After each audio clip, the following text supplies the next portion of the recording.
వెంకటాపురం గ్రామంలో చిన్నపాటి కుటుంబం నివసించేది. వారి పాపం కుటుంబం పెద్దగా ఉన్న రాము చాలా కోపిష్టిగా ఉండేవాడు.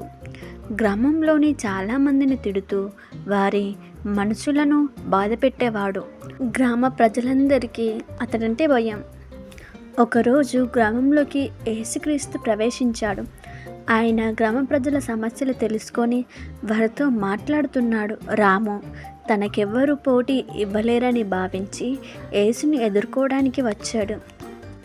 మీరు ఈ గ్రామంలోకి వచ్చి మనసు మార్చమంటారు, కానీ మీ మాటలకు నేను వినవలసిన అవసరం లేదు అన్నాడు రాము గట్టిగా.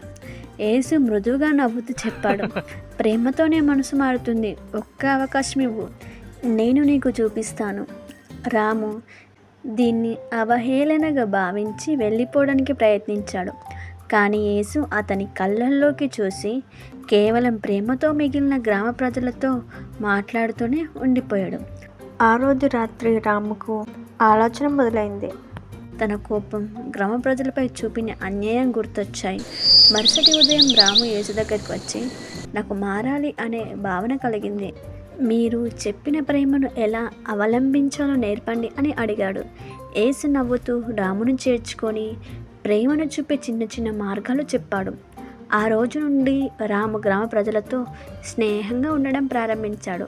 అతని మార్పు గ్రామ ప్రజలందరికీ ఆశ్చర్యం కలిగింది. యేసు చెప్పిన ప్రేమ, క్షమాపణ కలిగిన హృదయం ఎంతో గొప్ప మార్పు తీసుకురాగలదో అని ఈ కథ ద్వారా తెలుస్తుంది.